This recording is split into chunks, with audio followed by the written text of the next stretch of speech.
pressure looks good. Doubling up. Roger roll, Atlantic. Water towers can fly! Yes! Tango Delta nominal. Flight down speed off. Bring in at speed off. Yikes. You bet. Concur. We don't need any more of these. Hello, everybody, and welcome to this week's episode of NASA Spaceflight Live. Welcome back to the show. My name is Thomas Burhardt. I'm an editor on the NASA Spaceflight team, and I'm joined by two returning guests on the show. On one side, I've got Mr. Philip Sloss, writer and reporter for NASA Spaceflight. Philip, how are you doing? Good afternoon. How are you doing, Thomas? I'm doing well. Thanks for being on the show today. We've also got a returning special guest, SpaceX fleet himself, Mr. Gavin Cornwell. Gavin, how you doing? I am doing great, thank you. Thanks for coming on to the show. We've got a lot of cool stuff to talk about, including about both SLS and the SpaceX fleet. So we figured we'd have the two subject matter experts on to join myself. We've also got Michael Baylor working back in the studio, so you might hear him every once in a while. But as usual, we've got a lot of recent space news to talk about, and we want to do a lot of live question and answer as always. So if you've got questions about what we're talking about, feel free to throw them in the chat. Tag us with @NASASpaceflight, and I'll be bringing those in throughout the show too. I know we started a little bit late. We were working some technical issues, but we'll run a little bit long to compensate for that. We want to answer as many questions as we can and talk about as much as we can. And to talk about that recent space news, let's start off with our favorite orange rocket, this SLS, which met some very important milestones this week. The core stage for Artemis 1 being stacked in the vehicle assembly building. Philip, why don't you give us an update of those milestones that we hit this week? Well, so the core stage arrived at Kennedy Space Center at the end of April, and over the last about 6 weeks, they basically fixed it up from the test firing that they did at Stennis Space Center in Mississippi. And so over the last week, they basically got it ready to lift, and then they started into the lift on, let's see, was it Thursday? I guess it was Thursday that they actually finally picked it up, rotated it to vertical Thursday night into Friday, and then over the last night and into this morning, they finally lifted it into High Bay 3, and NASA just tweeted out an image in the last couple of hours of the stage. It's we believe it's in the soft mate position at this point, and which means it's physically touching the boosters now. It's in place. They've got platforms extended in around the forward and aft attach points, and now they're basically bolting it to the boosters. So that's where they are, and they're going to continue to work probably through today and into tomorrow to get to that hard made point, and then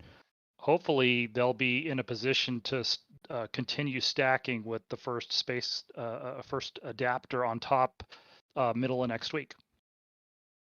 And that'll be the launch vehicle stage adapter, I think, if I get that That's acronym right, the LVSA. And that sits between the core stage and the ICPS, which is the interim cryogenic propulsion stage, SLS's second stage, and Orion will sit on top of that. How long until we've got a fully stacked SLS all the way up to Orion sitting on the mobile launcher?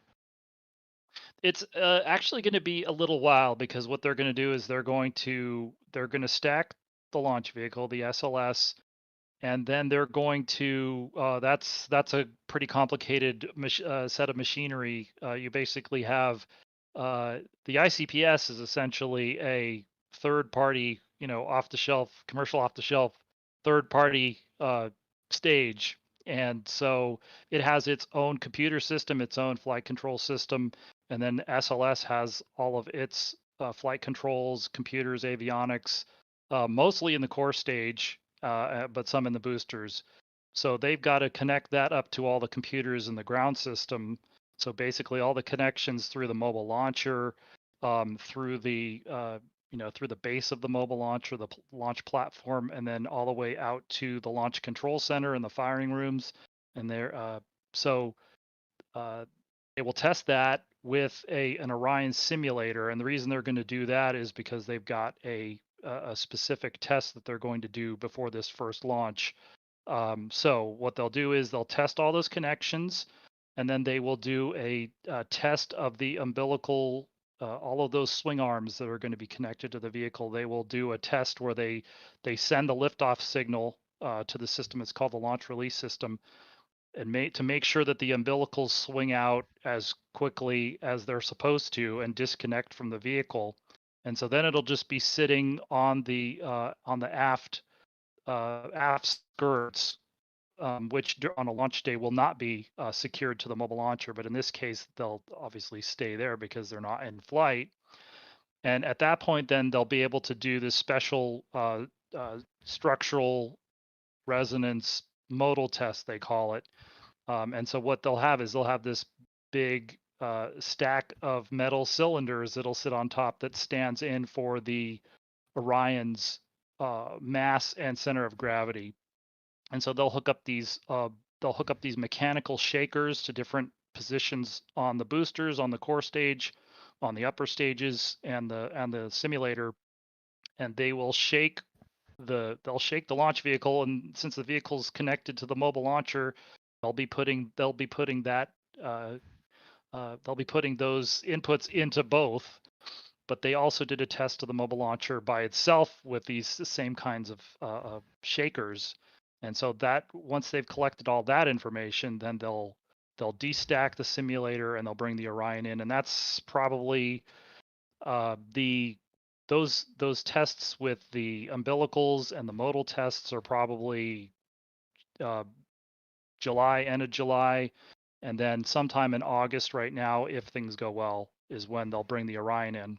And Orion will be over in a facility called the Launch Abort System Facility, which is where they will be stacking the Launch Abort System on top of Orion. So they'll finish that up while they're doing the launch vehicle tests, and then maybe middle of August would be about the earliest that we expect to see Orion go into the VIB. So as far as transport, I'm going to digress a little bit here because we were actually talking a little bit before the show, and I want to share with all of the viewers about the thing that transported the core stage to the vehicle assembly building, the Pegasus barge. That right now is still sitting at the Kennedy Space Center. I know we've got a resident space fleet expert on the show right now, so I want to ask, what is Pegasus's job going forward? Is it going to sit at KSC for a while, or if it leaves KSC, where would it even go? That's for me. So I'll ask you, what would Pegasus' next job be? I guess I'll ask you first. It's there. They should be on an extended break at this point. They've made all the deliveries that they're supposed to make for Artemis 1. So, if they're available, they're available for NASA jobs. But probably the only places they'd be going would be between Kennedy and then back to New Orleans. I don't believe they have. I believe that the next deliveries that they need to make, at least scheduled, would be for Artemis 2, which would be it would be either the launch vehicle stage adapter or the core stage. But again, it would, at this point, the only reason that they'd be delivering something from the Cape would be if it would be a contingency case where for some reason they needed to take something that's there because the whole vehicle's there, perhaps just short of the CubeSats. I think that might be the only thing, that set of 13 secondary payloads that'll fly. Those may not be delivered or could be in delivery at this point, but obviously they don't need a Pegasus for that. Right. So, if Central Florida coast and New Orleans are both in, hurricane. We just started hurricane season technically a couple of weeks ago, and so any place that hangs out in and around the Gulf of Mexico is, going to be, on hurricane watch for a while. But so I'm not sure if they have anything specific. But yeah, those are the things. It's really, at this point, it would go back to New Orleans perhaps, and wait for Artemis 2. So that's they've done all their deliveries for Artemis 1. And so, of course, the Pegasus is actually just a barge that needs tugs to take it around. And so I'm going to go to Gavin now because I believe that the tug that did bring Pegasus over, and again, that was a while ago, has not been sitting around with the Pegasus barge. That tug has been staying busy. Gavin, you want to tell us a little bit about what that tug is and what it's been doing in the meantime? Yeah, so that tug's been busy, not with NASA. SpaceX clearly took an interest in it. So it arrived in Florida in April time with the Pegasus barge. The tug's Mr. Jonah. After it completed that delivery of the barge, it then started doing SpaceX work. So it's taken out the drone ship a couple of times. Most recently, it just last couple of days it took "Of Course I Still Love You" away, which we'll talk about later on. You can see a clip of it there on screen. It towed it down to Freeport, where it's being loaded onto a ship. But what we were wondering before we went live is what are they going to do with the Pegasus barge? So we were wondering if Mr. Jonah is going to keep doing some SpaceX work, because SpaceX is currently down to one drone ship temporarily on the East Coast. There's not much for it to do. They've already got another tug. So we're having a look. In that shot we just saw previously, where you saw the Pegasus barge moving along, there were two tugs behind it. Those are called Termite and American. They move the Pegasus barge around the Cape Canaveral area.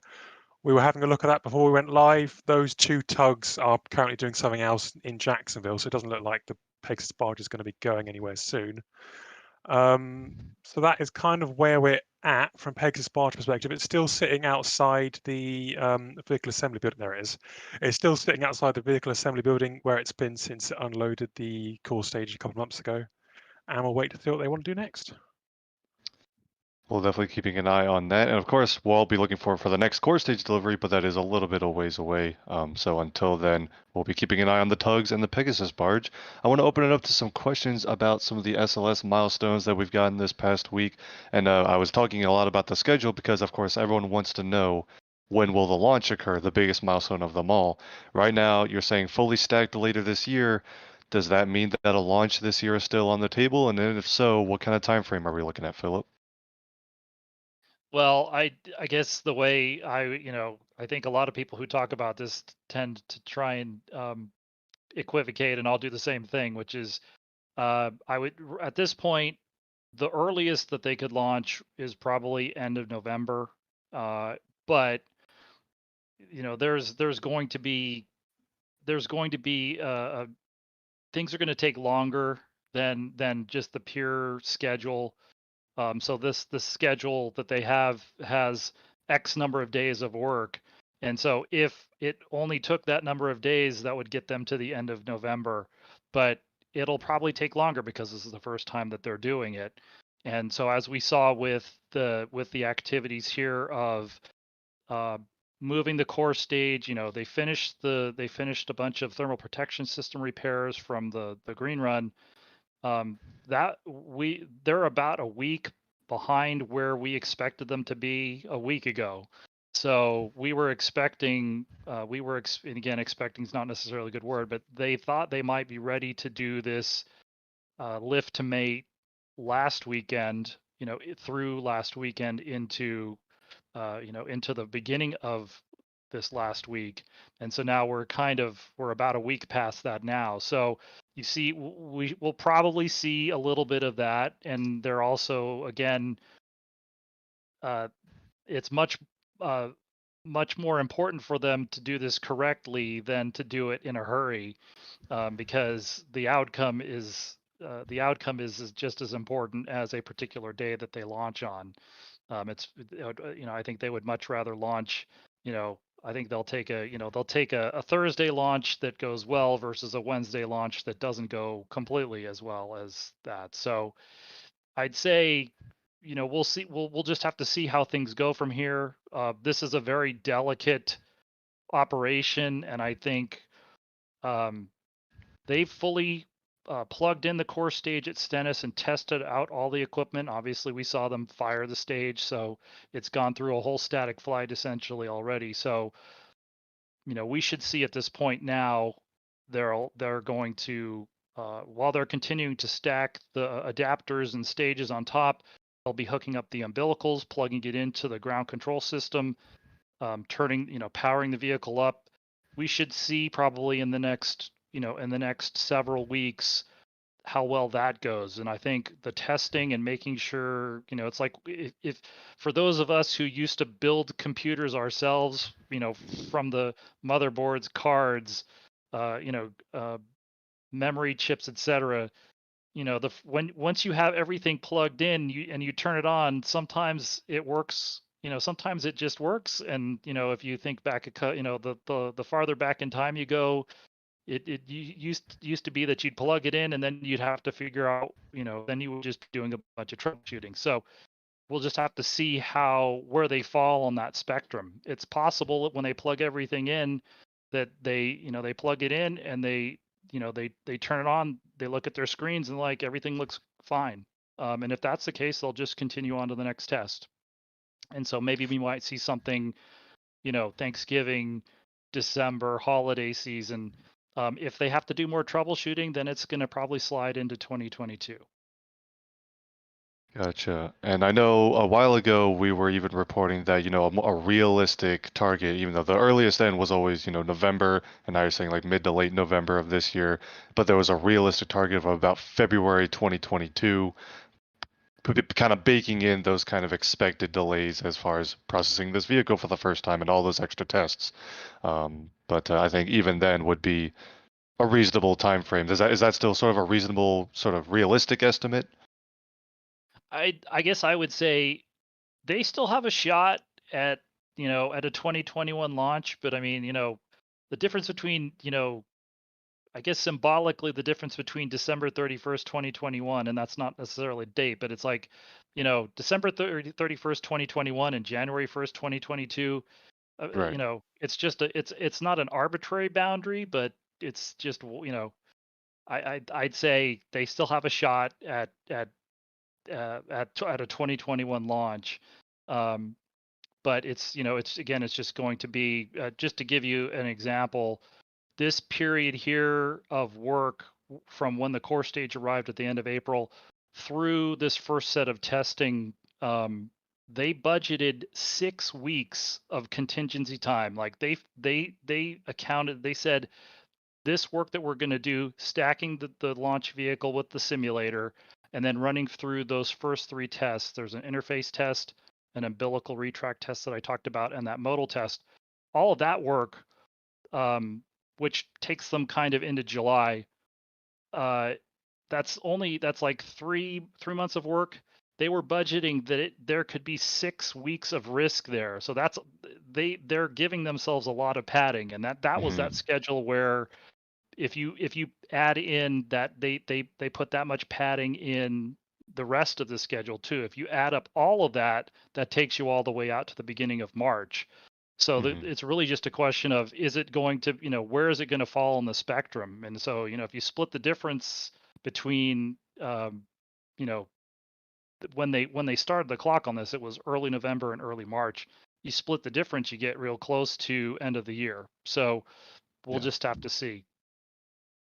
Gotcha. And we have actually a question here asking about a very specific test. I think I know the answer to it, but I'll let you give the more detailed answer. Adam wants to know, will we see a launch pad static fire like SpaceX sometimes does? So SpaceX during, well, I was about to say still during, but they've actually kind of stopped doing them. I don't know if they're going to keep doing them, but for a long time, did a brief static fire at the launch pad ahead of every launch. I know the Space Shuttle did flight readiness firings for their first missions, but not every mission after that, not dissimilar to how SpaceX handled it.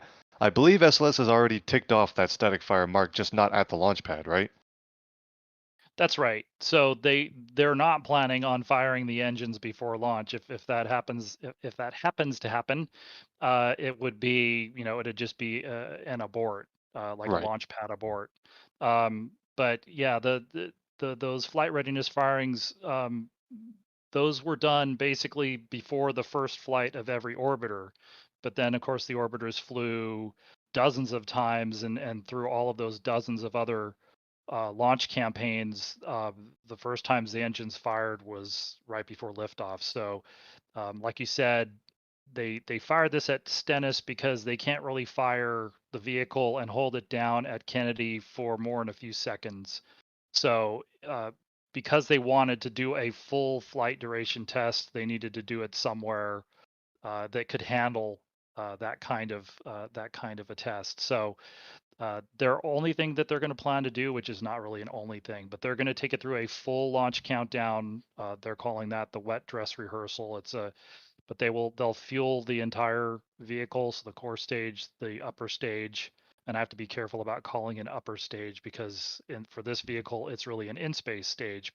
But they'll go through an entire countdown. They'll cut off right before core stage engine ignition, and then at some point we're going to see this where the weather's not good or they start counting in the terminal count, and we've seen this with with a handful of SpaceX launches, but not as much now, where you get some sort of a cutoff before launch and then you recycle the vehicle. Now with the densified propellant that they use for SpaceX, their recycle capability or the way that they recycle is a little different. So the SLS is much more of the cryogenics are kept at more of a boiling point position. And so for this vehicle, with a 2-hour launch window, if they were to count down close to zero and then cut off, they would in theory have a capability to recycle the clock back to 10 minutes, kind of let everything cool down and come back and take another run at a launch attempt on the same day. And so in this test that they're going to do, we'd been told, and we need to confirm again, but we've been told what they'll do as for practice is they'll practice the countdown and then they'll also practice this recycle sequence.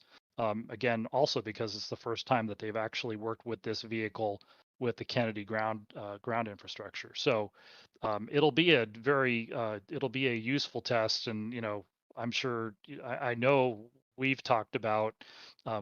We'd like to cover it live. We as we saw this week with pictures, we're not sure exactly how much live coverage we're going to get to do for that, but that is something that we're looking forward to. That probably be a month or two before the launch date, probably more like a couple of months before they're ready to launch. All I know is that if Playa Linda Beach remains open because it's just a fueling test, there's a great view from Playa Linda of 39B, so we can get a camera out there easily. I don't Yeah, that's know a good what point. the security procedures for a wet dress rehearsal are versus of course, I would assume it will be closed for the launch, but we'll wait and see. Either way, definitely excited for that big test, even though it won't be a static fire test. Got some more Artemis questions here. Ryan asking about the gateway. First Artemis missions won't use the gateway. When can we expect those pieces to be launched, and who is launching them? So the first two elements are launching on a Falcon Heavy launch vehicle from SpaceX using the new extended payload fairing, and that is launching no earlier than 2023 or 2024, Philip. Well, I guess I think the launch date is in flux. So I think the last sort of government accounting office, we've heard May 2024 for that launch, but then we'd also heard Kathy Leaders, who's the head of the Human Exploration and Operations Directorate. She recently was talking about late 2024. So I guess we'll have to see how their development goes. We're still 3 years away from that. So maybe they can make up a little bit of that time. But right now, so middle 2024 to end of 2024 is kind of the range that they're looking at right now for that launch.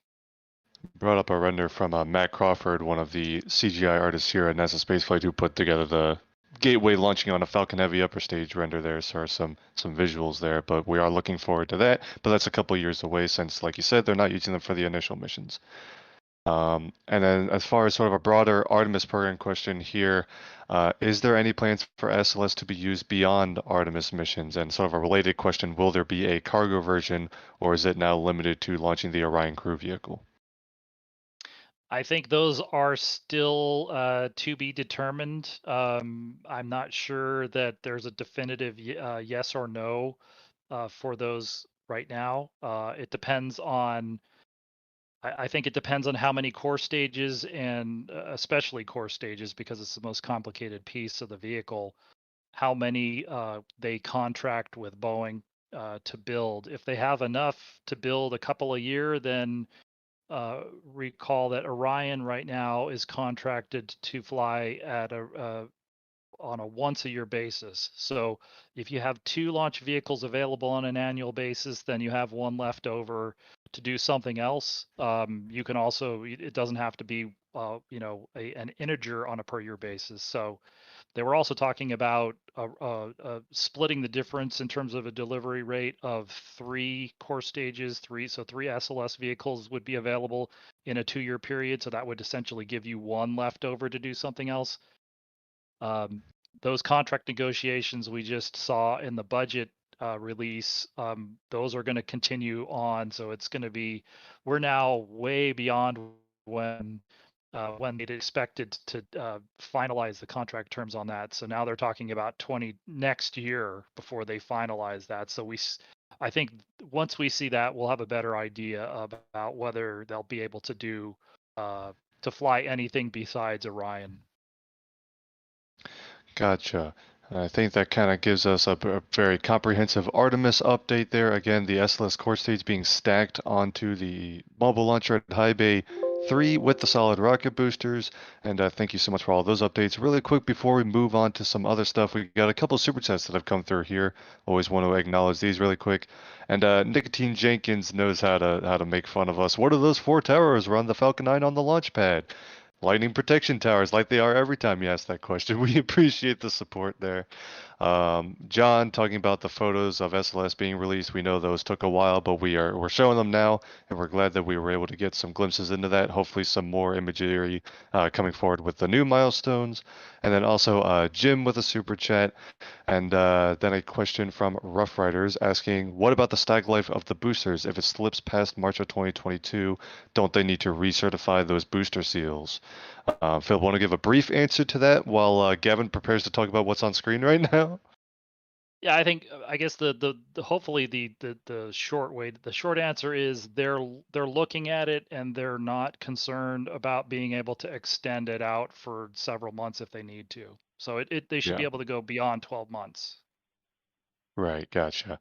And we want to change topics here because we've got a ship coming into Port Canaveral that at first glance might not look too, I guess, familiar because it's brand new, but might have a spaceflight connection. Gavin, what the heck are we looking at?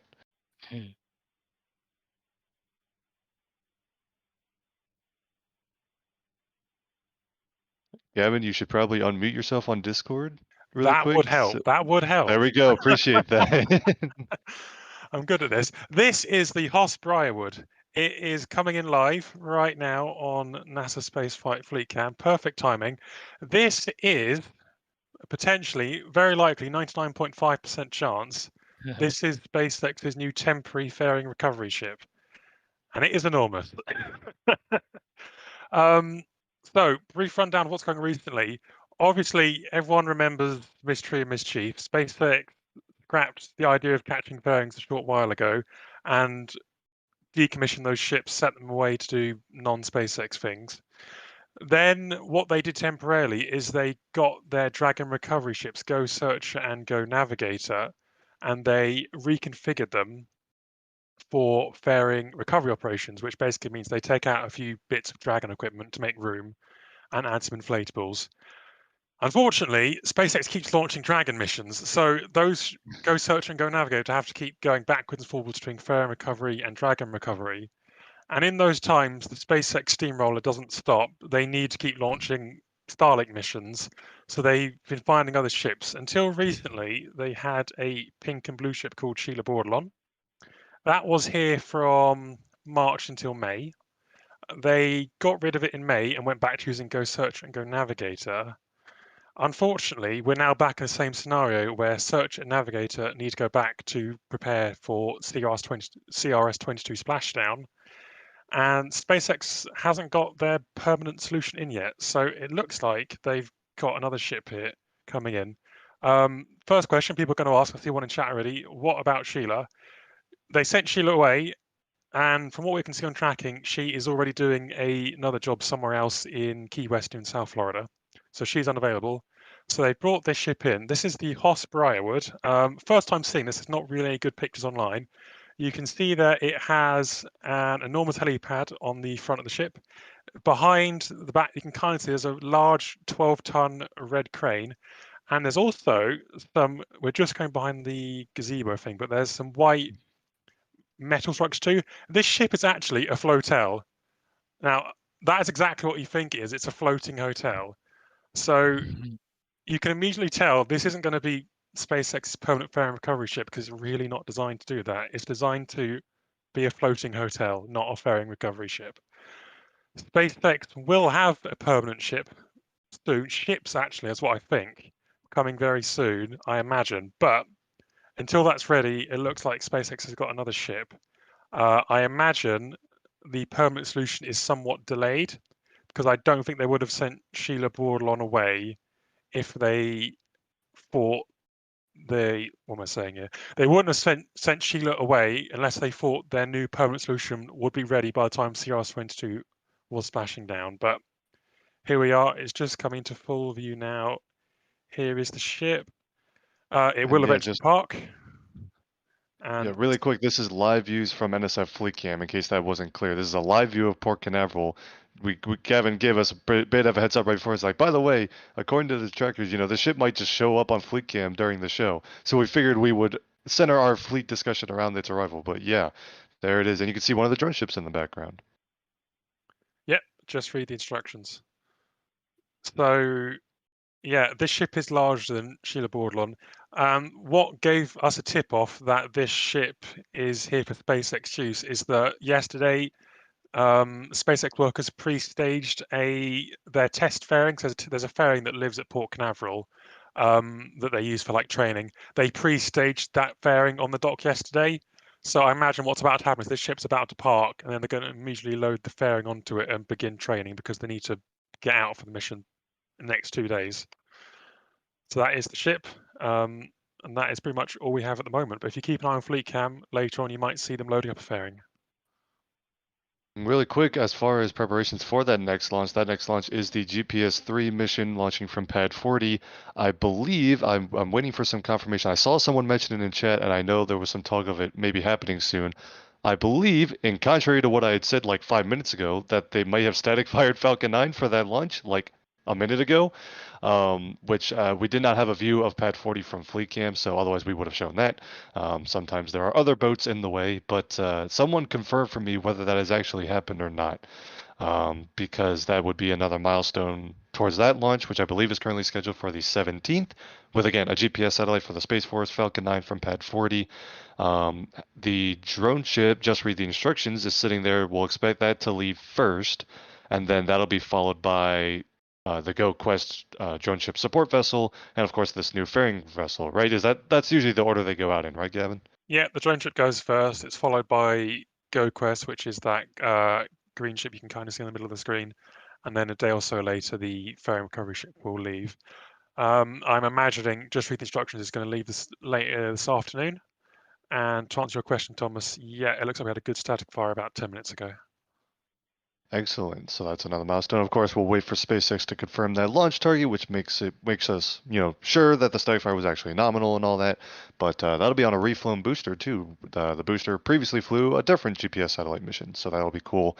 And of course, we'll have live coverage of that as always. But talking about some of these new ships here, this is, of course, if you're not following Gavin on Twitter, you should do that at SpaceX Fleet. But this is, of course, him reporting on this ship that is, I believe, emphasis on temporary, as he says, because again, this is a temporary fare and recovery solution for SpaceX, but very exciting to have a new vessel in the SpaceX fleet, even if it is temporary. Speaking of new assets to the SpaceX recovery fleet, let's talk about another one, drone ships. We've noticed Just Read the Instructions is sitting in Port Canaveral, but Of Course I Still Love You is not. So where is Of Course I Still Love You, Gavin? Of course, I Still Love You drone ship is currently in the Bahamas, and it's not for a pleasant cruise. It is currently being loaded onto an enormous heavy lift ship. So it's been a really busy 6 days. Last Sunday, Of Course I Still Love You returned from the CRS-22 mission with B1067. SpaceX workers immediately started to offload the booster a lot faster than they normally would. And then immediately they started preparation work for the drone ship to depart Florida and begin the long journey to California. So to get that started, they immediately started to pump out the ballast from inside the drone ship. So of course, SLS is essentially a barge that SpaceX have modified. And inside that barge, to stabilize it, there is a ballast. SpaceX in this section is using a lot of water.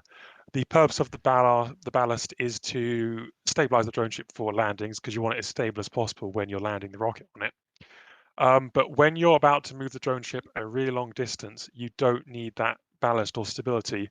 So what SpaceX workers did, and you can see it on screen there, is they immediately hooked up 2 pumps and they started to just drain all of the water from inside the barge. That took about 24 hours to do, and the drone ship gained a significant amount of height over that time. I think we've got a comparison shot, which will show you the difference. So when it's fully at its height, what you can also see in that photo there is we flicked away from it. Anyway, yeah, photo. You can see there. You can see quite clearly where it used to be under. Keep changing back. I'm switching back and forth just to mess with him now. Stay there. Stay there.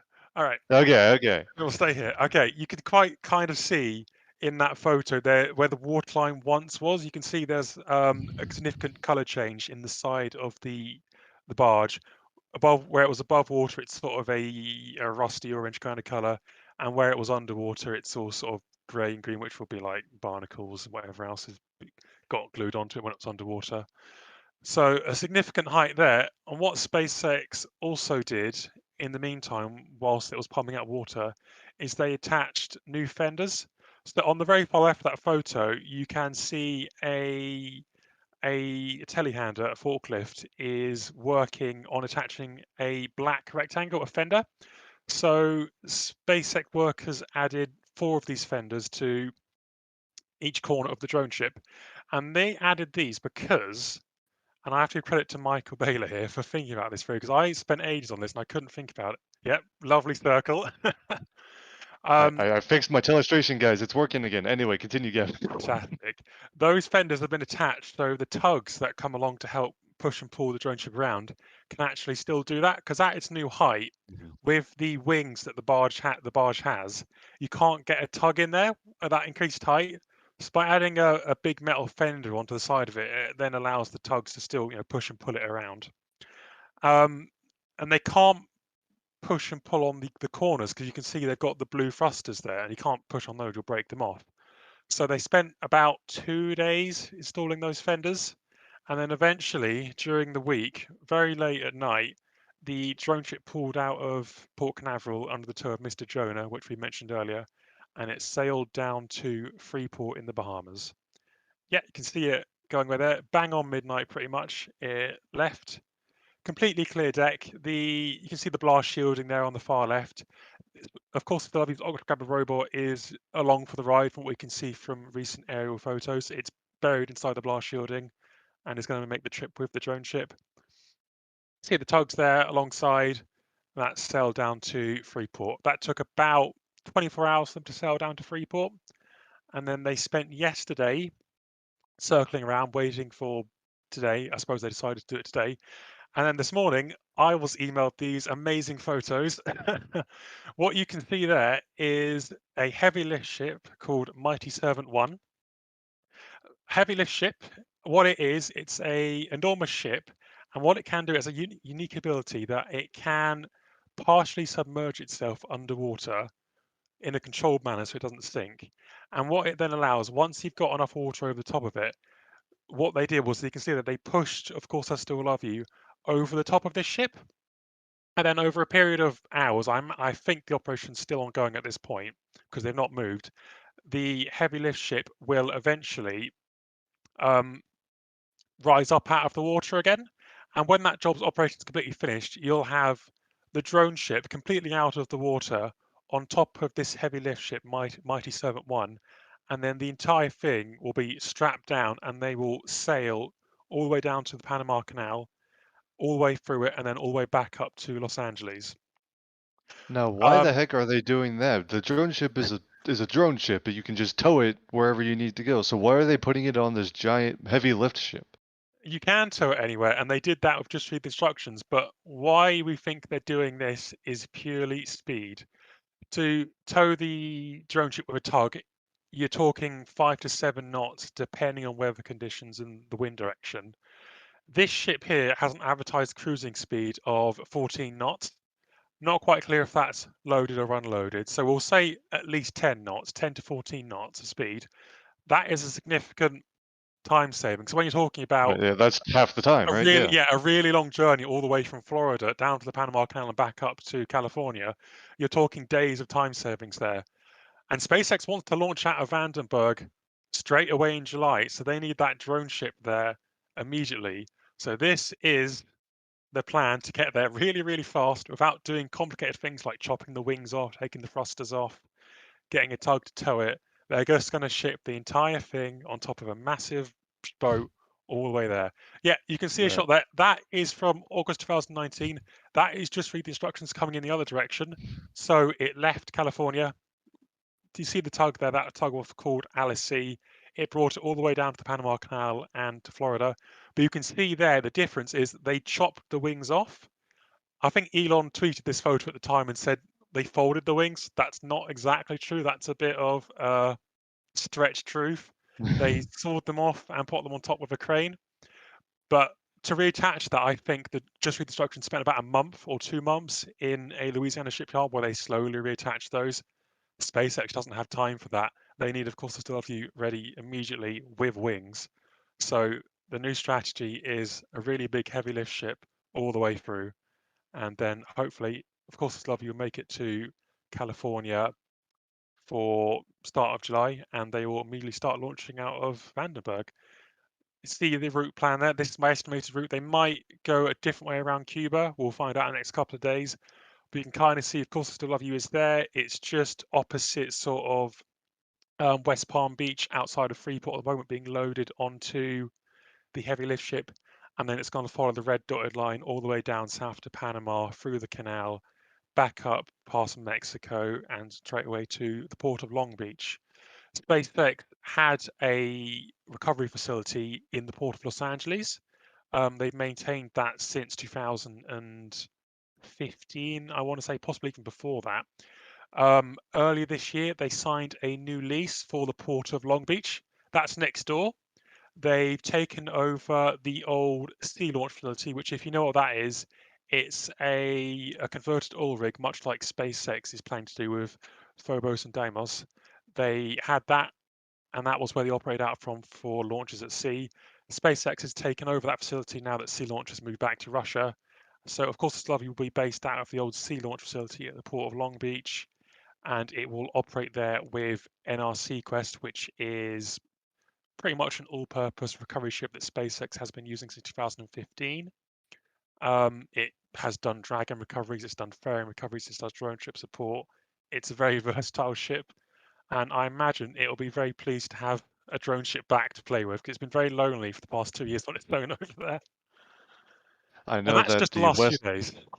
Yeah. I know that the West Coast team at NASASpaceflight, namely Michael Baylor and Jack Beyer primarily, are both very excited to have a drone ship back on the West Coast, not least because it just means there's launches coming from Vandenberg soon. We're referring to, of course, to some of the Starlink launches they've got planned from there, and some external customer missions out of Vandenberg coming up as well. We got a couple questions here. Of course, I Still Love You is able to go to the West Coast because they're bringing a new drone ship for the East Coast, a shortfall of Gravitas. How how do we know a shortfall of Gravitas is coming to the East Coast, and why not send a shortfall of Gravitas to the West Coast and keep, of course, I Still Love You on the East Coast? Well, now that, of course, SLS has gone, we definitely know that's happening. But Right. before that point, the reason we knew a shortfall of Gravitas was coming to Florida is because we saw its Ultra Grabber robot under construction nearby at SpaceX's Sidco Road facility. That kind of confirmed the theory already, but it was already strongly speculated that that is what SpaceX was going to do, because, of course, Still Love You is now the only drone ship that's on the original design. So in the photos we saw earlier, it still had those blue thrusters that are external that go up and down in the water. After Just Read the Instructions was moved from California to Florida in 2019, SpaceX spent about 4 months upgrading it. So it now has much more powerful thrusters that can deal with the much more ferocious Atlantic Ocean. We've seen photos of a shortfall of gravitas under construction, so we know that is also coming with the brand new upgraded thrusters. So that just leaves, of course, I still love you, with these much smaller blue thrusters that you can kind of see on the bottom right of the screen. There's also one peeking out on the left bottom as well. Telestration, Gavin. I have telestration Yeah, abilities. lovely, See, lovely work there, Thomas. I'm not DOS, but I can try my best. You're doing perfect. So yeah, those are the less powerful thrusters. The Pacific Ocean in the area that SpaceX operates is generally a lot calmer than the Atlantic Ocean tends to be. So it makes a lot more sense for SpaceX to send, of course, I Still Love You, and it's, I don't want to say weaker design, but less powerful design, to kind of have its retirement in a more relaxed environment in California, and give Just Read the Instructions and a shortfall of gravitas, who are upgraded to maximum power, the more rough seas work in the Atlantic Ocean. Is that like the Gotcha. Gulf Stream? They're just having to fight stuff like the Gulf Stream. Yeah, they are. When they come back, they tend to fight a lot. So they kind of sail in the wrong kind of direction for a bit to sort of dodge the problem. But yeah, it's generally seems that they have quite a lot of problems with weather and stuff like that. Always seems to cause delays going back and forth. Okay. I know we've actually got another fleet question in the question queue, but I'm going to hold it for one second because it's related to Starship stuff, and I'll get to that in a second. Before we move to the Starship segment, which of course we always like to end on our latest Starship news, there's a little bit of news, not entirely unrelated to Starship, but I want to talk about another new rocket that came out very recently, or at least was revealed recently, designed for Relativity Space, coming out with a rocket called Terran R, or Terran R. I still haven't figured out how exactly it's pronounced. I'm calling it Terran R because I'm pretty sure that's correct. But this is actually just the second time ever that a commercial, fully reusable launch vehicle has been revealed, following, of course, SpaceX's Starship vehicle. And this is kind of on the scale size of a Falcon 9 vehicle. In fact, it's a little bit more powerful than Falcon 9. It'll have about 20 metric tons to low Earth orbit, compared to Falcon 9's about 15 and a half in a reusable configuration. Fully reusable at 20 tons to LEO, and you can see their Terran 1 vehicle just to the left of it, which will be debuting later this year. Those two vehicles, you can see the scale difference there, and they're kind of entering the Falcon 9 sort of medium lift market compared to the small lift vehicle that Terran 1 is, and it's very exciting to see another fully reusable vehicle. To that end, both stages, you can see sort of the Starship style of fairing integrated with the upper stage. Those two stages are going to have to land somewhere, and while it's very early on in the planning process, it certainly sounds like Gavin's going to have a couple more ships to be tracking, because Relativity says these vehicles might be landing out on ocean platforms, kind of like SpaceX has been doing. So I don't know, Gavin, you don't want any more spaceships to track, right? You're not excited about this. Gavin, I need you to unmute on Discord so that joke can really hit the way it's supposed to. This keeps happening. No, I was saying I'm down for more ships. Rocket Lab want to get into it. They've got their own floating platform coming with their new rocket in sort of 2025 time, they're saying. Yeah, more ships good. I don't need sleep. I'll just stay up all night every night doing ship stalking. It's fine. Well, what we do know is that this vehicle will be launching from Launch Complex 16 at the Cape Canaveral Space Force Station, same launch complex as Terran 1, the Relativity already has set up for. And it'll be interesting because I would assume the ships will be based out of Port Canaveral. And that dock that SpaceX uses for all of their recovery operations right now is actually kind of sectioned off for multiple spaceflight companies. When Blue Origin has their recovery ship ready to go, they will be using that same area of Port Canaveral. I would imagine that Relativity, if they do have ocean-going recovery vessels, will be using that same area of the dock. So I know our fleet cam coverage will be including not just SpaceX operations before too long. This particular vehicle is slated to launch no earlier than 2024. So we'll be very interested in watching that closely. Relativity has said, even though this is a lower mass class vehicle than Starship. It's more in the Falcon 9 class. It is capable of multiplanetary transport, so this could play a role in the Artemis program or missions to Mars. Certainly something to keep an eye on in the next couple of years as a more reusable commercial launch vehicles come online. So I wanted to talk about that really quickly, acknowledge that it's very exciting news, and we're very excited to hear more about it. Should be interesting. But let's go on to another shiny rocket. This looks like a shiny rocket. It's not actually stainless steel because they're going to 3D print everything. But we'll talk about the other fully reusable vehicle down in Boca Chica, and more specifically some of the launch site stuff going on, because recently we've been watching that orbital launch tower come to fruition. They've got a couple segments stacked there and some more segments on the way. Of course, we've got some images from Boca Chica gal Mary, as well as Jack Beyer, who's down there in Boca Chica, and I'll be going through some of these quickly. And of course, we've got a whole bunch of Starship questions, but I'll start with a question right here because we were talking about fleet things. And Gavin, people are asking, have there been any news or photos about Phobos and Deimos, the two former oil rigs converted into Starship/Super Heavy platforms? Yep, we are. I'm not muted. That's good. We are getting we are getting occasional photos coming in of the two oil rigs. A lot of work has been happening to Phobos, not so much for Deimos. So Phobos is in Pascagoula, I'm pretty sure. I think, yeah, I believe Yeah. so. And what they've been doing since it's been there in January is they've just been stripping it out completely. So when it came in, if you saw the NASA spaceflight live stream, it came in with exactly like that photo there. It came in with a massive Yeah. oil derrick, a helipad. This one is Deimos in the Yep. port of Brownsville, but they're very similar, yeah. It came in with loads of stuff. You can see there that the deck area is completely full of stuff, oil rig stuff. And what they've progressively done over the last few months is they've just been stripping out completely. So on Phobos, the derrick's gone, the accommodation block is gone, the helipad is gone. Really, the only things that are left now are the two C-Trax red and white cranes you can see there, and some other equipment which is still not to be removed. Whether it will be or not, we'll find out soon. So a lot of stripping out has happened on Phobos, but not so much for Deimos, which you can see on that shot. It looks pretty much exactly the same there. What I've been seeing around is that it looks like the port of Brownsville, which is where Deimos is, which is next door to Boca Chica and Starbase. It looks like that port is dredging some of the water area around the oil rig. It looks like they might be planning to move Deimos a bit. Not sure if they're going to take it away from the port or they're just going to move it close to the dock. Waiting to find out. But a lot of activity on Phobos, not so much activity on Deimos at the moment.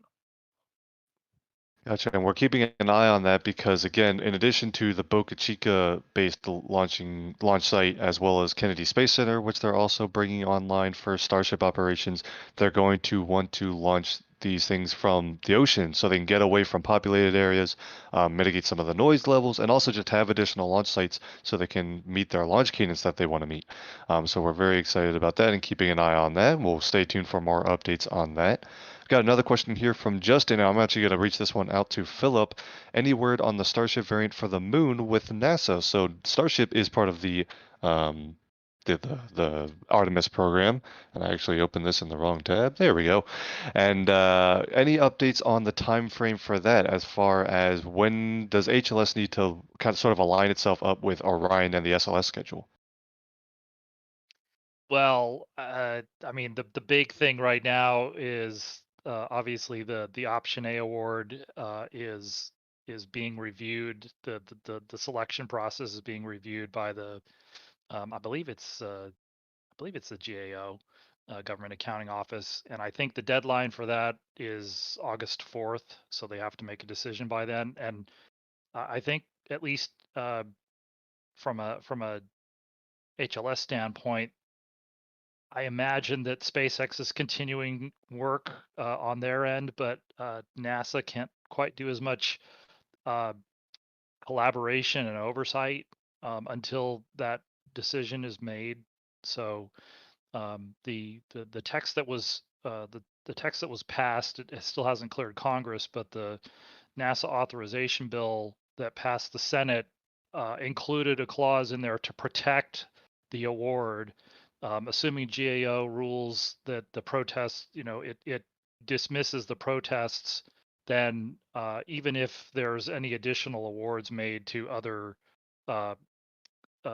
teams, that the award that NASA gave to SpaceX to be the lunar lander for this first Artemis lunar landing mission, that's protected. So, but I think right now, really, it's mostly in the hands of SpaceX, and of course, the system is based on so many of these other elements. The Earth to Earth orbit and Earth orbit to lunar orbit elements are all important to that, and so all of that groundwork being developed will help the moonship schedule as well.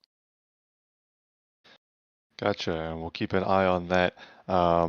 Speaking about the sort of first Artemis missions, because we have a question here about what the objectives for each of the first 4 missions are. HLS doesn't come into play until which Artemis mission? Which one is that first moon landing?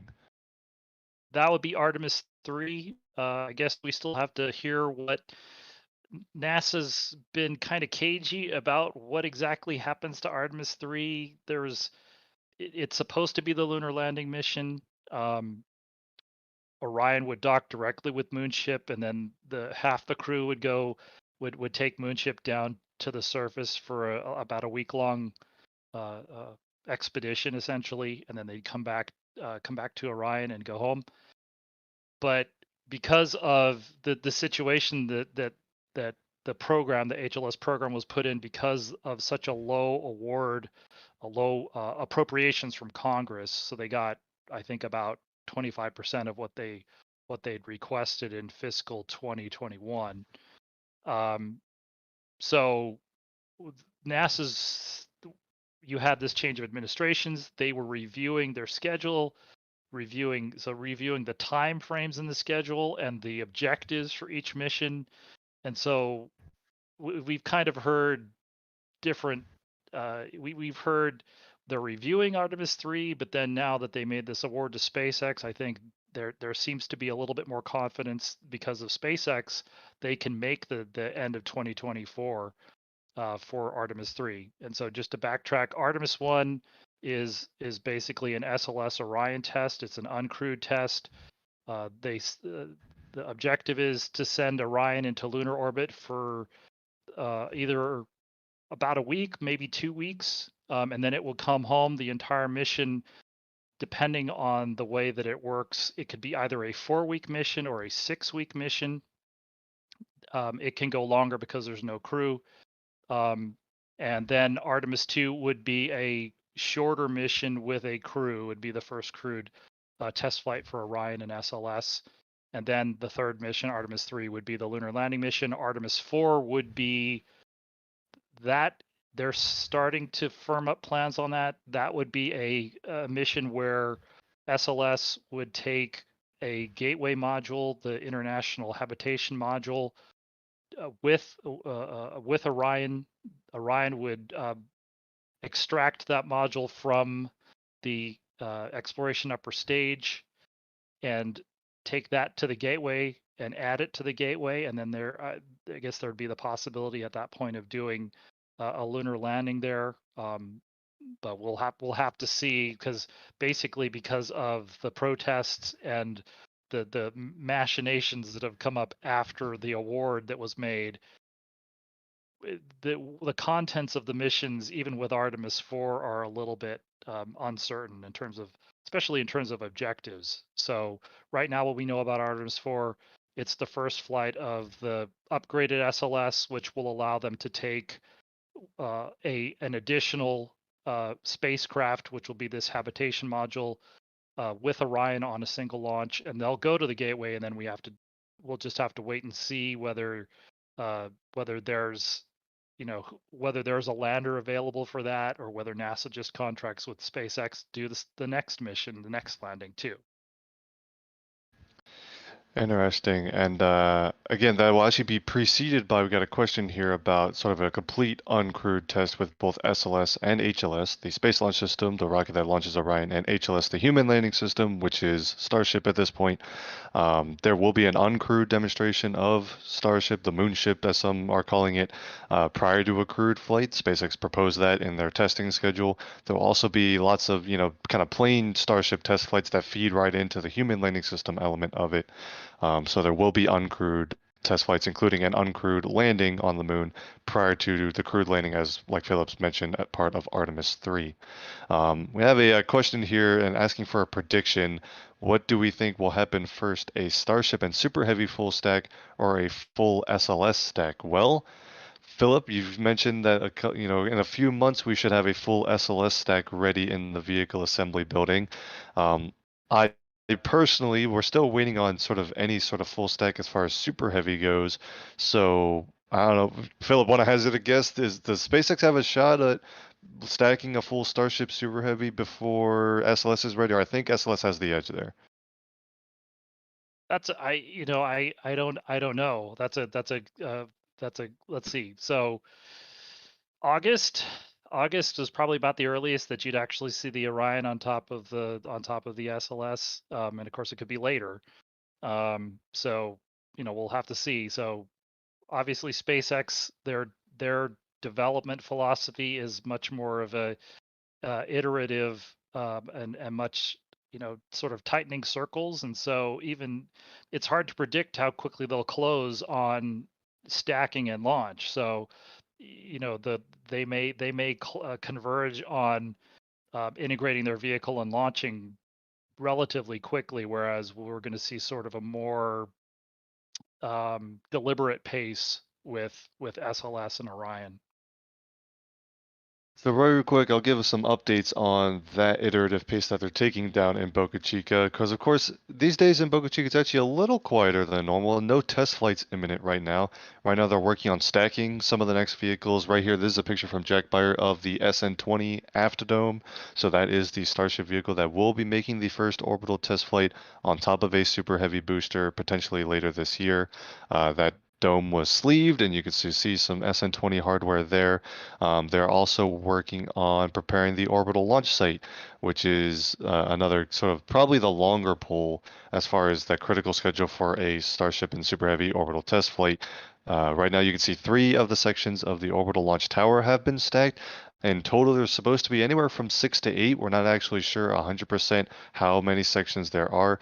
2 more sections were rolled out to the site. In fact, I think I have a photo of that, although we're still waiting for the lift to occur. But this launch tower is going to be important. Not only will it provide crew access when there's eventually crewed Starship flights and just, sort of regular access up and down the vehicle, there will also eventually be catch arms, which will be used to catch the Super Heavy booster on the way down instead of putting landing legs on the Super Heavy booster.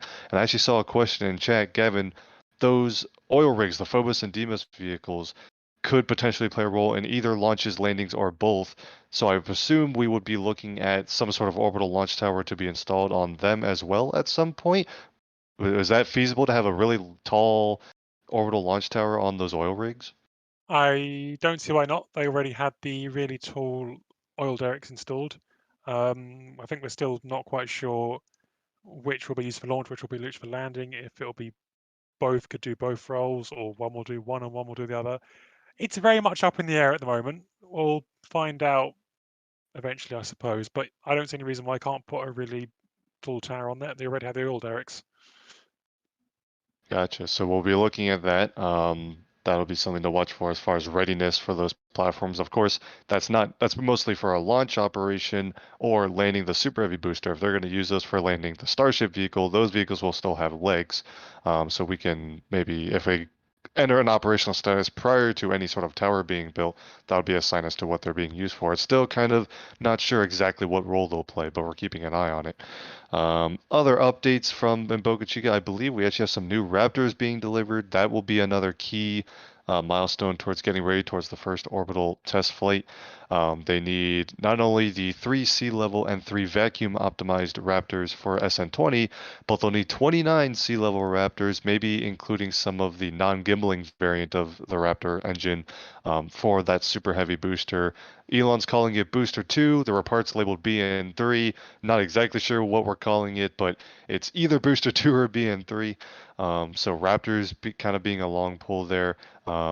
We're keeping an eye on those deliveries, and of course these photos from Jack Byard today, and we'll have more video of that in the daily updates as always coming to you later today.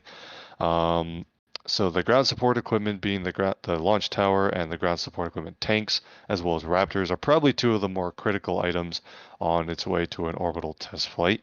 Also worth mentioning that where I talked about vacuum optimized Raptors a second ago, we do know that those will be used on SN20 because, well, we spotted some hardware. This particular photo is from Jack, and you can see the mounting points for vacuum optimized Raptors in the aft dome of SN20 before it was sleeved. So not only will it have those 3 sea level engines, it'll have the vacuum optimized engines as well. So learning more and more about that orbital test flight as it gets closer. Those are kind of the basic updates, so I'm going to go right back to questions because I know there's never a shortage of Starship questions. Lily asking if SpaceX's goal for an orbital flight by July is even possible. I'm going to be honest, probably not. At this point, we're almost halfway through June, and we're still waiting on half an orbital launch tower. We're waiting on a lot of ground support equipment tanks, and we're still waiting for actual stacking of the Starship vehicle. As you can see, it's kind of still in pieces. So, was it possible at some point? Maybe, but at this point, we can pretty much rule that out. We're looking at an orbital flight later this year or next year. The no earlier than is still later this year. Just based on all of those long pole items as far as ground equipment and the vehicle itself goes. So that's kind of where we stand there. Musical Wolves asking how much of the orbital pad might have to be rebuilt after the first orbital test flight. If I can find that picture, there you go. This is a point of interest here and actually conflicts with some of the stuff we've seen at the Kennedy Space Center, because at Boca Chica, there's no flame diverter at the orbital launch mount. In fact, I can point at it because, again, I've got my telestration back here. This part right here, well, that wasn't a good circle. What the heck was that? Anyway, that section there is where the full complete stack will sit on, and the tower is next to it, and there's no flame diverter structure underneath. Typically at a launch site, you have a structure underneath that will actually divert the flame instead of going straight down into the ground, out to the side, and that helps protect some of the ground equipment around the site, direct all of that power in one direction, and of course protect the launch mount itself. Elon has said it might be a mistake, but currently there is no flame diverter at the Boca Chica site, which is different from at 39A. We've actually seen them start to build that Starship launch mount at the Kennedy Space Center. They paused it a bit to focus on Boca Chica. We expect that will pick back up before too long, especially because it seems like it might be a good idea for those HLS missions that we were talking about for the Artemis program to launch from a NASA center. There's some benefits there. Plus, it would be cool to see a Starship and an HLS stacked next to an SLS on the neighboring pad. So from a pure visual perspective, that would be cool. But from a practical standpoint, launch from a NASA center makes sense. And there's a flame diverter at that Starship launch mount. So two differing approaches. Maybe they add a flame diverter in Boca Chica at some point. But that will play into, will any of the orbital pad have to be rebuilt after the first test? Part of it will just be having to wait and see, wait for the orbital test flight to happen. They'll learn a lot from it, including any changes needed to the ground equipment around the site. So we'll have to wait and see. Mike Smith with a super chat question asking about any Starlink news. There was some Starlink news related to Starship, actually. Some of those early test flights that Starship conducts will be Starlink missions, and Elon said that Starlink missions will fully transition to Starship once it's operational, moving away from the Falcon 9 fleet. That will feed into not just getting Starlink launched, which again, they're moving into sort of the second and third shells at this point, with the polar launches from Vandenberg and additional launches from Cape Canaveral. That will also feed into the Artemis program. It'll feed into missions to Mars. It'll feed into Earth-to-Earth transportation, and then flying commercial customers as well, because those test flights are actually part of what SpaceX proposed to NASA for the HLS program. We're going to conduct a lot of uncrewed test flights of the Starship system, not necessarily of the HLS variant specifically, but with a lot of similarity to the HLS system. And those missions provide opportunities to launch Starlink satellites. I want to ask Philip, do you know what kind of precedent is there for Starship flying a lot of uncrewed test flights that are not the HLS variant, but other variants of Starship, as far as feeding into HLS flights and getting that certified for NASA's use? Does that play into the SLS program too, with all of its flight heritage from shuttle? There's precedent there, right? I think there is a little bit, but I do think SpaceX doing is doing something different. This they you know it's a, they've it is an industry disruptor, and I think they've taken a different approach to this to development than some of the traditional contractors. And so I think you're going to see, maybe you go back and look at the way that they did some of the development campaigns for going back to like the Saturn vehicles. There was a lot more testing of designs and expanding design and flight envelopes in the in the 60s. um, what you see now with NASA developed vehicles and most of these other contractors is you sort of freeze a design and you do a little bit of testing, and then you just start flying the vehicle. And so this is a fairly different something that we haven't seen for a while, especially for a vehicle that will be flying crews at some point. And so I think this is something we haven't seen for a long time. So it's definitely an interesting and a different way of doing it than some of the other, And I guess you also have to point out that they're doing things here that are different in terms of the way that they're doing operations. And so they're prototyping. They're doing rapid prototyping, which you just don't see as much, especially flight prototypes in aerospace as much anymore. So this is to me a fairly different way of doing things. Gotcha. Bringing in some more questions here. Got a lot of questions related to the Artemis program and Starship's connection to that, so I want to keep going into those. And a question, how long would the gap between SLS launching and HLS launching, who would go first? So how is NASA planning to stage its moon lander, either at the gateway or for the initial mission simply in lunar orbit? I believe that goes first, and then Orion goes to meet it in lunar orbit. Can you talk about how that schedule works out a bit? That's right. So the lunar lander will. I think the requirement is. I'm trying to remember if it was 60 days or 90 days. I mean, the lander has to be capable of being on station for several weeks before Orion's launch. That doesn't mean that they necessarily have to wait, but they would launch the lunar lander, or will they? I shouldn't say it that way. The lunar lander will be on station in that cislunar orbit, that near rectilinear halo orbit, before Orion launches, and so it needs to be capable of station keeping there for up to and I can't remember if it's 60 days or 90 days. I have to go back and look at the HLS requirements, but how it gets there is based on the Starship system. So if it'll be delivered to Earth orbit.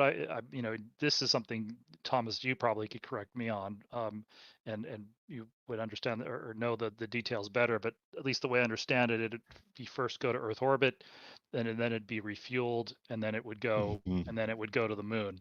And so how, in terms of the concept of operations there, how long it takes from, the initial launch delivery to Earth orbit, how long it takes to refuel, and then depending on how they line those up, whether whether you need to wait or whether it would make sense to wait for a particular point in the lunar month to after you've refueled to make to actually make the lunar transit. Those are some of the details that I haven't seen, but in terms of the requirement, once the lander is on station there and station keeping, then that's kind of where you get the green light to launch the crew on Orion. So You know, and again, I don't know that they necessarily have to wait a particular. I'm sure there'll be some short period of time where you just go, okay, we're on state. You know, the lander's on station, it's ready to go, and then and then it's just a question of when's that lunar rendezvous launch window going to be available. So we'll just have to see. We'll have to see how that goes, but that's the sequence. The orbital refueling element is probably might be the most unknown part of it, like you mentioned, because that's something that SpaceX has yet to demonstrate at all. They have to actually work on a test flight that will prove that the orbital refueling works the way it does, test it out, make sure they don't have to make any tweaks to that system. I believe will happen hopefully in rapid succession because SpaceX should have several Starship test flights, including orbital refueling test flights prior to that.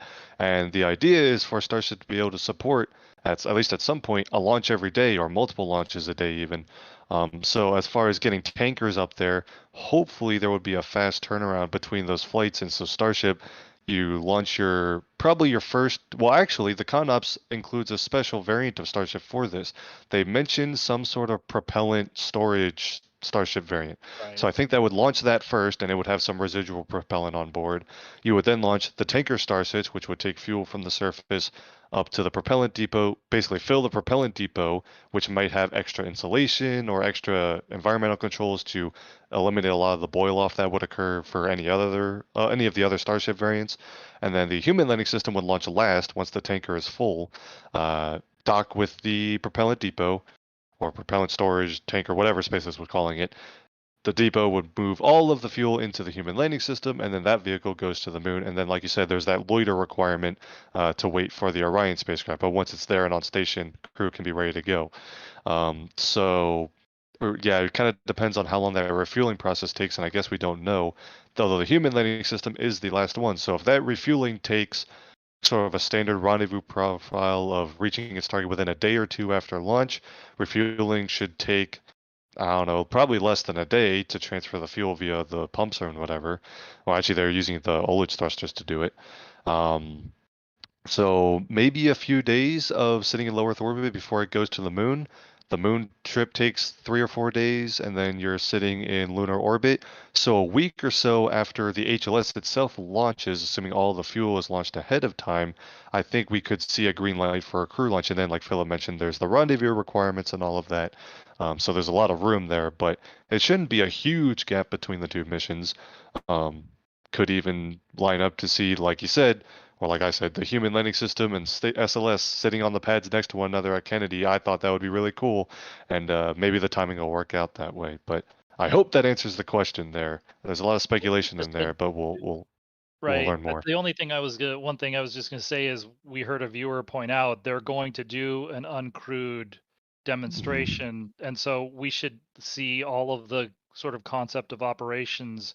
The only difference would be once the lander's in lunar orbit, then it's just a question of when they want to do the demonstration of the descent and landing.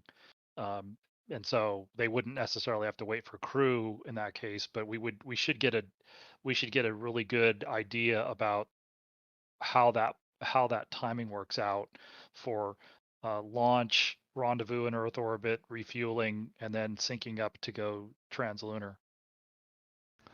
Yeah, gotcha. And then bringing in some more questions here. Rob asking about, will they have to redesign the aft of SN20 since they have never performed a stage separation before? So SN20 was earmarked very early on to be that first orbital test flight vehicle. The aft section was designed not only for the vacuum raptors, which we showed earlier, or the mounts for the vacuum raptors, excuse me. It will also have been designed to have the stage separation mechanism. So they knew that this vehicle was going to be used in the first stage separation attempt. So it will have been designed from the very beginning to have those systems installed. And so they shouldn't have any extra work now that they're getting ready for it because those parts were fabricated from the beginning to fit that role. Sort of a tangential question about that first orbital test flight. There might be some recovery fleet considerations on this test flight. We're expecting the Super Heavy booster to conduct some sort of soft touch. We're basing this all on an FCC document that looks like it was thrown together in Word in 5 minutes. So we have to be very careful about how much we take it literally. But we know there's a boost back burn and an attempted landing of some kind off the shore of Boca Chica. We don't anticipate that a recovery fleet will be ready in time for an actual landing. Right, Gavin? Like, there's no way that those Phobos and Deimos vehicles are ready for end of the year for an orbital test flight. Yeah, we're not exactly expecting that to happen, no. So, what are SpaceX's options for getting any of that hardware back? Of course, they might fully, understandably say, we're not getting hardware back. We're going to let the booster hit the ocean, whether it's a soft splashdown like they've done on some experimental Falcon 9 test flights early in that career, or whether it's sort of a just let the booster hit at terminal velocity, get rid of it. They have some options there, but has SpaceX got some experience maybe salvaging some hardware after a failed landing? Like, could you see SpaceX doing any of that for either the Super Heavy or the Starship vehicle? Yeah, depending on what SpaceX wants to do, if they intentionally want to land it, in a soft fashion, they'll have to get some equipment out there to recover it. If they land it in such a way that it's leaving big chunks of like debris floating around, they'll again have to take responsibility and clean up the mess. When they intentionally destroyed B1049 during the in-flight abort, SpaceX was told to clean up all their mess and did with Go Navigator. So depending on what SpaceX wants to do, they will have to, if they make a mess, they'll have to clean it up essentially. Gotcha. But some more questions here. I brought some more footage of some of this past week's videos, and of course the big focus has been this Franken crane, or at least that's what we're calling it. It's got a there it is, LR11350, whatever that means. We're calling it Franken crane because that's easier to remember. But this big crane that they're using to stack the orbital launch sections, and Rough Riders with the Superjet points out that they might be having some issues with the crane. It seems like they're lowering it and rising it back up again. Has that possibly been delaying the tower stacking? That's possible. That's purely speculative, though. We don't have any official info saying that, oh, yeah, that's the reason. What we do know, and what another listener has also pointed out, that the GSC-3 tank has been rolled out and kind of sitting there for a while. We also mentioned that there's 2 orbital launch tower sections sitting there waiting to be stacked. So there's some evidence that maybe they're rolling things out faster than they can lift them. They do appear to continue to be working on that crane structure, so maybe that ties into why we're waiting so long for some things to continue being stacked or moved into place, but that's purely speculative. We don't have any official info on that, and so we'll wait and see how long it may take. Hopefully, we're keeping an eye on it. Hopefully, any day now we'll start to see some evidence that they're ready for a lift. When they do start to lift those tower sections up, we're going to continue to have live coverage of that because those are major construction milestones. So stay tuned for live coverage of that, but we don't have any official status updates as far as the crane goes or how long it will be until stacking operations resume. What I'd say Really, on that crane, sorry to yeah. interject, that is obviously a massive crane they've built piece by piece. What they'll have to do, a lot of checkouts. You need to make sure something of that size, you've built it correctly. It's not going to immediately collapse into a million pieces when you try to pick up a bit of the launch tower. So it will take time. If they've got an issue, they might have an issue, but they need to check it out properly. So if they're going up and down, they might be just doing checkouts of the hardware. You don't really know. I'll compare it to the SLS program. That crane is a lot more like SLS testing than it is Starship testing because you don't want the crane to just fall apart. That would be very unfortunate. They can't take the iterative approach to assembling that crane. So yeah, they'll make sure they get that right. Don't want any collapsing cranes at Boca Chica for sure. But hopefully before too long we'll get to that point. Really quick, I got a message here from Michael. Thanks for pointing this out. I mentioned that we're going to be waiting for confirmation of a good static fire, and right on cue, SpaceX has confirmed that the Falcon 9 static fire at Pad 40 has been completed successfully, and they're targeting next Thursday, the 17th, for the next GPS mission from Pad 40 in Florida. That is the next launch from here at Cape Canaveral, the next orbital launch from there. So we'll be bringing live coverage of that as always. But a quick update on that mission before we completely ignore that because we were talking about that earlier today. But one last question here. We're getting close to the end of the show. I know we started late, so I want to bring in an extra question or two here. And this is a good one that I can open it up to everyone here on the show because I love ending the show with these kind of questions.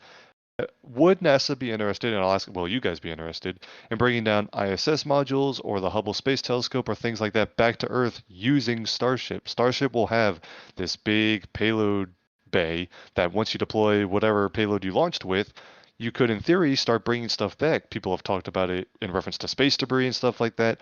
But also, what about putting stuff in museums versus like old ISS modules or the Hubble Space Telescope? I'll open it up. I'll open it up to Philip first. Was there anything out in low Earth orbit that you would want Starship to bring back for a museum piece? Anything in particular like that? Well, Hubble would be. I mean, there was an original mission when shuttle when it was originally. I think the last quote unquote servicing mission was supposed to bring it back, but it wasn't for refurbishment or anything like that. I think the issue is just who's going to pay for that now. I'm not sure. I think the issue would really be just who's going to pay for that. I don't know whether the Smithsonian or some somebody would have the financial wherewithal to to do that. I know they I think the Smithsonian, the main Air and Space Museum has I can't remember what test article, but it's a full scale Hubble article. I believe it's at the Air and Space Museum, and I'm sure they'd be interested. But it's just a question of whether they have the funds to do that, and what else. I'm trying to. That would be an obvious one. That would, I think, be given its history and fame. That would be an obvious one to bring back. Of course, at the conclusion of science operations, because Hubble is still a very active observatory, actually conducting research. But Right. when it reaches its end of life, I think that's definitely one at the top of most people's if you had, lists. I mean, that was the discussion, I think, that's been that's been done multiple times, which is if you have the capability to go up there and grab it and put it in something, put it on a workbench, so to speak, then there's at least the option of taking up some gyros and taking up some replacement equipment perhaps, and resurfacing it and letting it continue to do science operations. So if Starship enables that capability, then it might actually be a cheaper mission to just go up and refurbish it and let it continue to do science. Yeah, and of course you mentioned the who's going to pay for it thing. I'm thinking Starship has to launch for some reason. It'll launch with a payload on board, so that in theory could cover the cost of the launch. And then SpaceX wants to bring the vehicle back regardless because they're going to reuse it for future missions.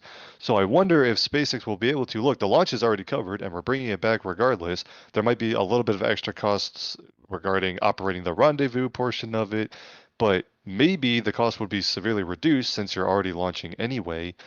I would be very cool to see them say, look, we can go get Hubble if you've got a place to put it at the Smithsonian or, wherever, whatever museum. I would hope that that's something that they could maybe offer when the time comes, because again, that would just be really cool. But also, like you mentioned, they could either go up on a servicing mission and replace hardware and get it back up and running, or they could bring it down, do the refurbishment work here, and the Starship is fully capable of launching a Hubble Space Telescope-sized spacecraft, so they could relaunch it afterwards or something like that. I know that would all be really cool ideas. Gavin, I want to extend this question to you. Anything out in orbit that you would want to see Starship bring back to a museum or something like that? I saw some people in chat suggesting we should bring Snoopy back from space. That made me laugh a bit. Yeah. Space junk. Hubble's a really good idea. It'd be great to get some space junk loaded up, bring that all back down. That would solve quite a major problem if we could bring some space junk back. If you want to bring back modules from the International Space Station, maybe it's quite big. You might not want all of it. I don't know how you divvy up which bits you want to keep and which bits you don't want to keep, but definitely the Hubble, and definitely use it to collect up space junk. That'd be brilliant. Yeah, I think the space junk one would be interesting. And again, hopefully this is sort of a residual capability. I think that's what Gwynne Shotwell called it, where you're launching payloads anyway. You're sending starships to orbit, and since you're bringing them back anyway, regardless, it would be helpful to bring some stuff back. And of course, you have to rendezvous with those things, so it's not trivial. But when you're in orbit, hopefully that becomes an option, and I think that's a capability that we all want to see Starship exercise because there's a lot of potential there. And really quick, a super chat that has come in here from John saying, before you go for the day, just want to say thanks for everything, the updates and the live streams. Thank you. Appreciate the generous support there and the kind words there. We do want to thank everyone who has sent support to these streams, including all of our YouTube members, especially those top 2 levels. I know we're going to bring up the screen. Well, there he goes. The launch directors and the flight engineers, those really generous supporters. But again, everyone who sends in super chats, memberships, and just tunes in to watch these streams, we greatly appreciate all of your support for the NSF live show, for our other live broadcasts, and for our daily update videos and things like that. Thank you all so much for the support. I also want to extend a thank you to our 2 guests joining the show today. First of all, our very special guest, Gavin from SpaceX Fleet. Thank you so much for coming on to talk about the SpaceX ships that don't go to space. Thanks so much. Pleasure as always. And then, of course, Philip, thank you so much for joining the show again, talking all things Artemis and SLS. We appreciate all of the updates and the insight. Thanks, Thomas. Hopefully we can get to do this again. Hopefully we're getting closer to launch now. It's starting to look like a launch vehicle. You know, I suspect we're going to see you on the show a little bit more often these days as SLS keeps getting really close to launch. We're looking forward to that. Also, a big thank you to Michael in the studio handling the production as always. And thank you all so much for joining us. My name is Thomas Burhardt for the NASA Spaceflight team. Thank you for watching this week's episode of NASA Spaceflight Live, and we'll see you next time.